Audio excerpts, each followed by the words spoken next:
This video will cover about the Chinese remainder theorem and its application of secret sharing in email encryption. But before we proceed to its real-life application, let us first discuss what Chinese remainder theorem is. Chinese remainder theorem is a theorem which gives a unique solution to simultaneous linear congruences with coprime moduli.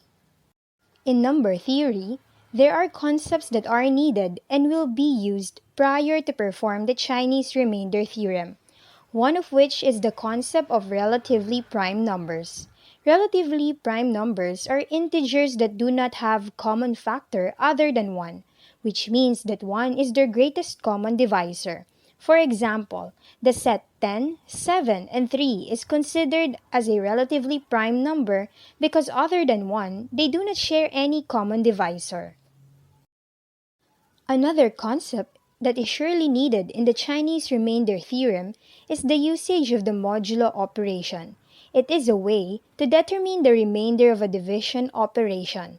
Modulo operation returns the whole number remainder instead of returning the result of the division.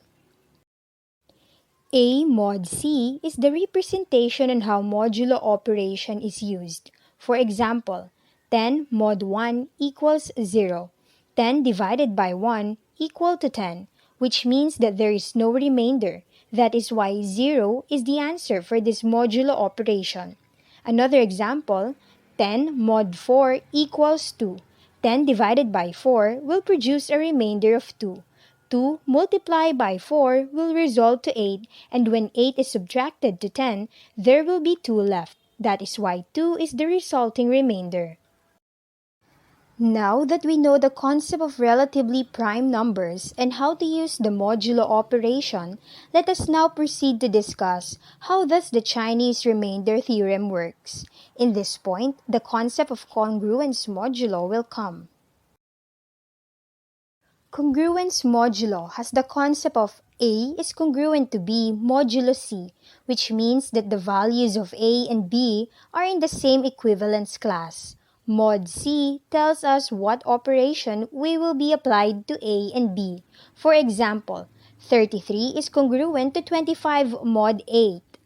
33 and 25 are two numbers that are relatively prime with each other because 1 is their only greatest common divisor. 33 mod 8 equals 1, so it is an equivalence class for 1. 25 mod 8 equals 1, so it is also an equivalence class for 1.